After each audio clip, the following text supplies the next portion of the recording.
Well, happy spring morning, Center of Hope.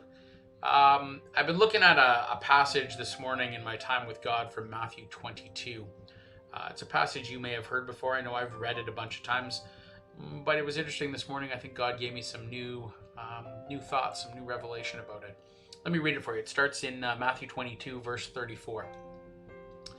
But when the Pharisees had heard that he had silenced the Sadducees, they gathered together, and one of them, a lawyer, asked him a question to test him.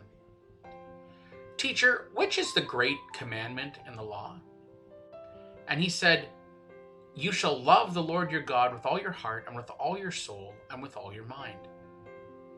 This is the great and first commandment, and a second is like it. You shall love your neighbor as yourself. On these two commandments depend all the law and prophets. Now again, you may recognize this passage. You may have heard it a bunch of times. I've read it so many times as well. I don't even have to think about it much in order to even quote it. But today, when I read it, I got caught up on that last phrase, the one that says, on these two commandments depend all the law and prophets. Now let me back up for a second and just explain a couple of things.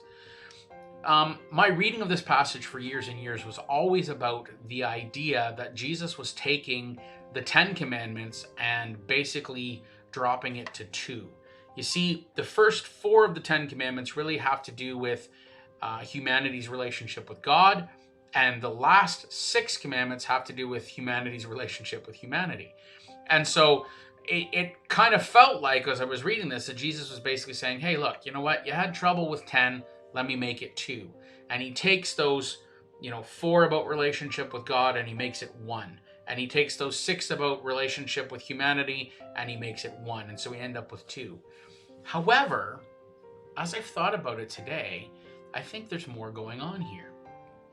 Now, we need to realize that part of what's going on here is we have the Sadducees, which were a group of Jewish people who had some interesting ideas about, whether people will be resurrected at the end of time and so on and so forth. And Jesus had just finished silencing them on that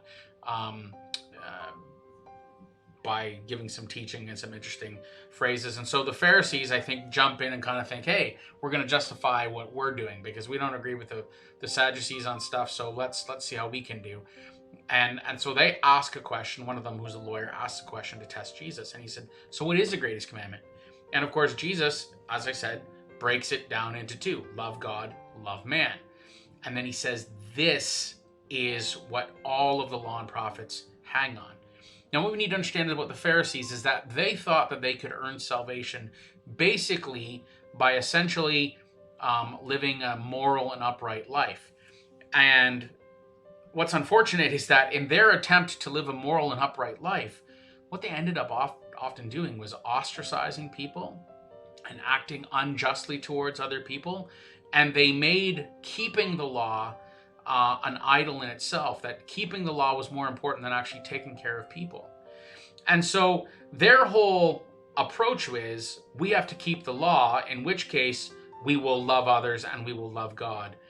And what's interesting is Jesus kind of reverses this and he says, here's what you have to do. You have to love God. And by loving God, you will learn to love others. And this is what the entire law and prophets is about. If you want to be true to the law and prophets, which is what the Pharisees said they wanted to do, then you need to ultimately love God with all of your heart, soul, mind, strength, that type of thing. Now, here's the problem. We can try to live an upright and moral life, but I think all of us can think of a time where we should have done something right. We should have done something morally upright. We should have taken care of that person who was hurting, and we had more important things to do. And so none of us has lived righteously before God, not the way that we need to. And the problem is that it's because we're still self-centered. We're still into ourselves too much. And so the idea of loving God with all of our heart and with all of our soul and all of our mind is not something that we're capable of on our own. It ultimately requires God's help.